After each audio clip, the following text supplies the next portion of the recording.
Hello dear students, in this session let us study the topic of Dirichlet problem for half plane. Okay, Dirichlet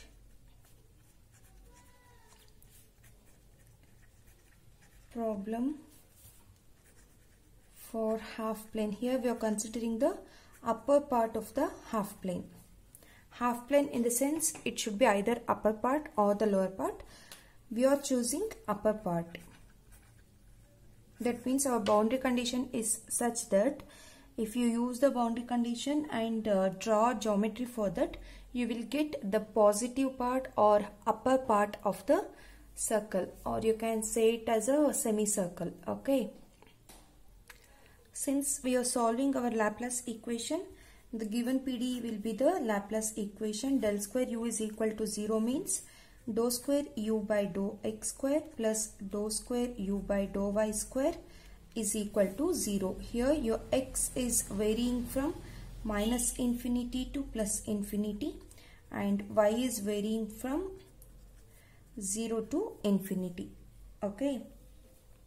So we know that we can find the solution for the given Laplace equation using any of the method, that is variable separable method,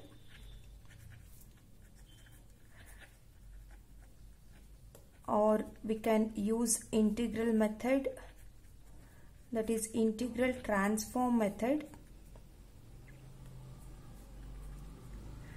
Here we are using integral transform method. In that particularly I am using infinite Fourier transform method. Infinite Fourier transform method. Okay. Why it is infinite? Because your x is varying from minus infinity to plus infinity. That's why we are using infinite Fourier transform method. Okay. So now first let us remember what does it mean if I say Dirichlet. So here in this problem we are solving the Laplace equation with conditions specified on u. You can observe here the conditions are specified on u. Such a problem is called Dirichlet problem. Since the region intersect, that means this region intersect the upper half plane, we call this problem as Dirichlet problem for upper half plane. Okay. So here you can observe one thing. I can write u is from plus or minus infinity to y tending to 0. That means your x is varying from minus infinity to plus infinity. If your x is varying from minus infinity to plus infinity, then your u takes the value 0. This implies dou u by dou x from plus or minus infinity to y, this is also tends to 0, where in both the cases your y is varying from 0 to infinity. Okay. So this condition implies the partial derivative term is also tending to 0. That means here we are using two implicit conditions.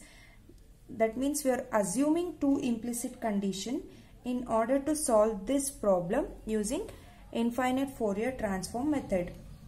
So it is quite common that we are applying infinite Fourier transform with respect to x and we are solving it. Okay, so first step what you will do, you will apply infinite Fourier transform to your Laplace equation. That will be our first step. We have already seen all the formulas in the case of infinite as well as finite Fourier transform method. So I will apply directly to your equation. I will write the equation first. Dou square u by dou x square plus dou square u by dou y square is equal to 0. I will call this as equation number 1. This is your Laplace equation. I have to apply infinite Fourier transform to your equation number 1. So since it is with respect to x, what you will get? Minus I omega whole square into u of omega comma y plus d square by dy square into u of omega comma y is equal to 0. So this term reduces to minus omega square u plus d square by dy square u of omega comma y is equal to 0. Now using auxiliary equation concept, you can find the solution for this. First I will rewrite this equation. Minus omega square u of omega comma y is equal to 0. So the auxiliary equation will be m square minus omega square is equal to 0. You will get m is equal to plus or minus omega. So now you have to write the complementary function, correct? So complementary function or the general solution will be u of omega comma y is equal to a of omega e power omega y plus b of omega into e power minus omega y. This is my equation number 2. Now I have to find out what is a of omega and what is b of omega. To find this, I should use the given boundary conditions, correct? So let's find out what is a of omega and b of omega. We have this u tends to infinity as y tends to infinity. This means u of x comma infinity is tending to 0. Now what I have to do, I should apply infinite Fourier transform to this. So if I apply, what I will get, u of omega comma infinity is equal to 0. I will call this as equation number 3. Substitute equation 3 in equation 2. So you will get u of omega comma infinity is equal to 0. So in the place of y I have infinity. A of omega e power infinity plus b of omega e power minus infinity. E power minus infinity is 0.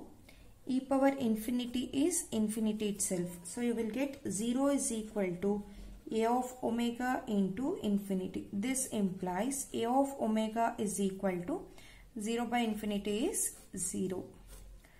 So now I got the value of a of omega. So your equation 2 become u of omega comma y is equal to b of omega into e power minus omega y.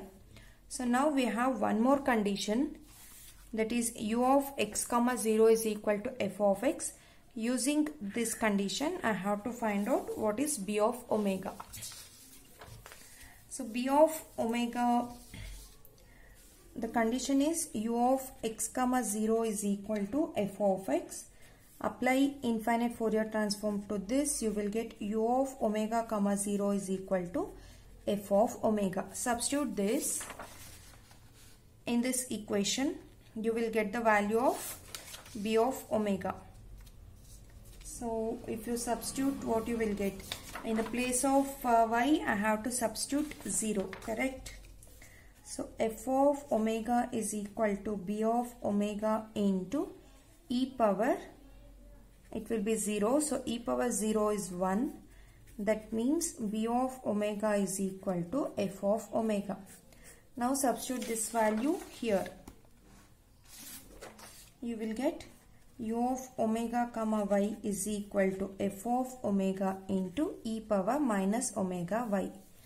I will call this as equation number 4. Now the final solution should be in terms of x and y. For that I have to take infinite Fourier transform to this equation. Before that I should find out what is this e power minus omega y. Okay. So using one of the formula in Fourier transform, we have this, okay, Fourier of y by x square plus y square can be expressed as square root of pi by 2 into e power minus omega y. So e power minus omega y will be equal to root 2 by pi into Fourier of y by x square plus y square. Now substitute this value in your equation number 4. I will call this as 5. Substitute 5 in 4. You will get u of omega comma y is equal to, I can write f of omega as Fourier of f of x into root 2 by pi into f of y by x square plus y square. Okay. Now apply inverse Fourier transform. So if you apply, what you will get?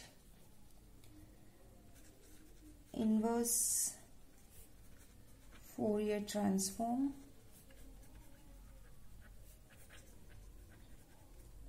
You will get u of x comma y is equal to f inverse of f of Fourier of f of x into Fourier of root 2 by pi into y by x square plus y square.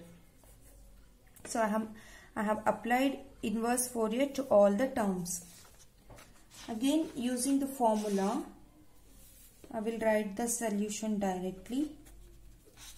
We have a general solution for this, that is 1 over root 2 pi into limit from minus infinity to plus infinity f of xi root 2 by pi y by, since we are expressing in terms of xi, I should write this x in terms of xi itself. So it is x minus xi whole square plus y square into d xi.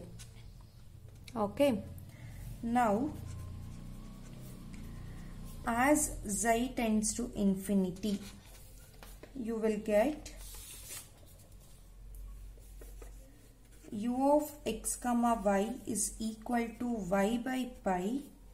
This root 2 gets cancelled. Root pi into root pi is pi. I have taken this y outside. Integral from minus infinity to infinity f of xi by x minus xi whole square into d xi. So this is the required solution of the Dirichlet problem involving Laplace equation in the upper half plane. So one more thing is, this is 1 over x minus xi whole square, right?